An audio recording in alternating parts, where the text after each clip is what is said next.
Focusing for a couple of minutes on Moses, Torah tells us two interesting characteristics about this great leader who took the Jews out of the desert and brought them to the land of Israel. Couldn't cross into the land itself, but he's the one who basically led the Jews during their sojourn.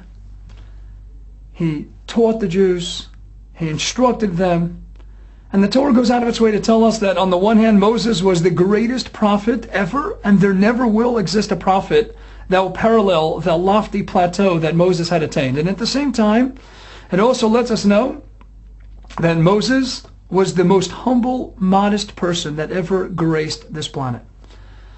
And many of the commentaries understand that it's not two mutually exclusive characteristics, but they're actually interdependent.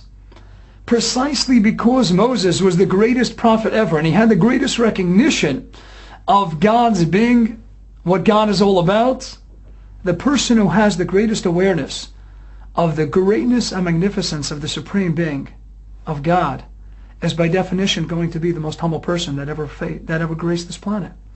Because someone who has such a cognizance, such a recognition of how incredible and unbelievable God is, when that individual draws this stark contrast between his puniness, how small he is, and contradistinction to the greatness of God, that's going to make a person all the more humble, all the more modest. So Moses is the greatest ever, both in the respect that he's the greatest prophet, but he's also the most humble person. Wow, how do you emulate such a guy? How can we aspire to attain such greatness? Somebody like that, it must be that his origins were magnificent or miraculous in nature. And you know what? We're introduced to this unbelievable prophet. The first time we have mention of the birth of Moses, all the Torah decides to tell us at the outset is that his very origins are clouded in anonymity. We don't even know his name at the beginning. All we know is that a man from the tribe of Levi takes a woman who happens to be the daughter of Levi himself. Now, this is pretty amazing.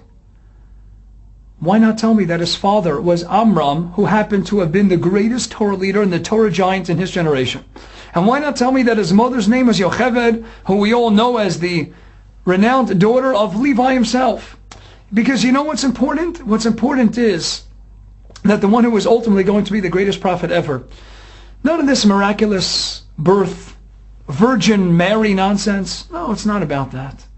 The greatest prophet ever didn't come into this world by supernatural means. He came into this world. He came into this world because a man took a woman. They had a regular, normal marital union, and that produced the offspring. And we don't even know his name, and it's not even important. But this person was going to become the leader and the greatest prophet ever. You know what it takes to become a Moses? It takes a lot of work, a lot of diligence.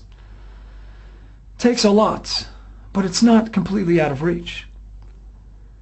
Maimonides makes it quite clear in his laws of repentance that it's fitting for every single Jew to become a righteous person, a tzaddik like Moses. Now you might ask, that's crazy. That's way beyond our reach. But you know what? It's not out of our reach, because the same way Moses reached his potential, our potential might not ever reach those lofty levels that Moses' potential expressed itself in, but that's not our task. Our task is just to perfect ourselves, to maximize our talents, our aptitudes, our strengths, to reach our own personal respective potential. Moses, none of this miraculous birth. His parents were ordinary people. He was the product of a regular union, of a regular marriage, and he worked on himself. And he maximized his talents, his abilities, and ultimately his potential. And he became the great Moses, the greatest prophet ever. But you know what? He was also the most humble person ever. He recognized that what made him stand out was with the assistance of God. Let's allow God to take care of the rest. Let's complete ourselves. Let's maximize our own personal potential. Because if Maimonides could tell us that we can attain that level of righteousness as Moses, that means that it is indeed within our ability. As normal people, mortal man, flesh and blood, we can also reach our potential. If we do our job, then God will certainly do his. So let's go and become those righteous people. Let's become people as great as Moses and maximize every ounce of strength and energy that we have.